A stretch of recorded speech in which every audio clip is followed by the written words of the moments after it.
Quelles sont les 7 grandes étapes lors de votre vente de biens immobiliers? On voit ça ensemble juste après l'intro. À tout de suite.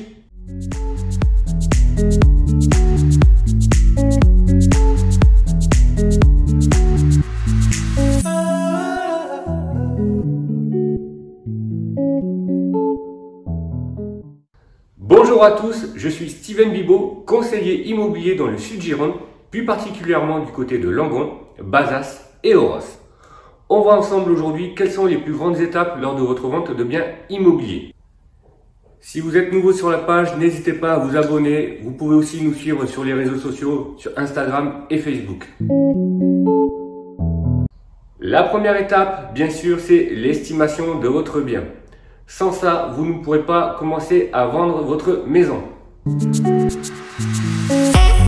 Deuxièmement, les diagnostics.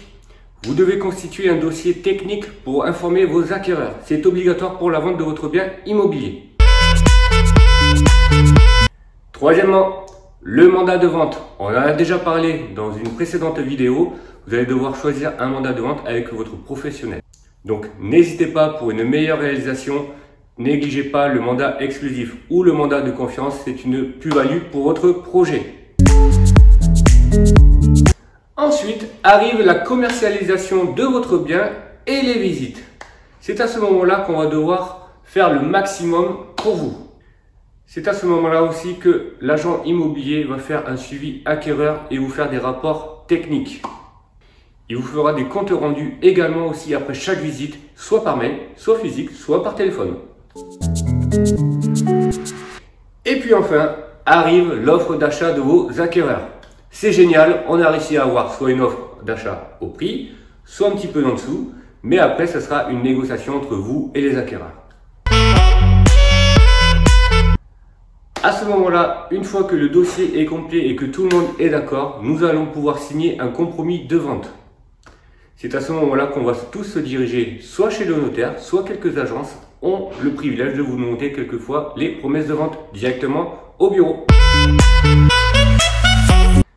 Et puis enfin arrive le jour tant attendu de vos acquéreurs ainsi que vous, propriétaires, le jour de l'acte authentique.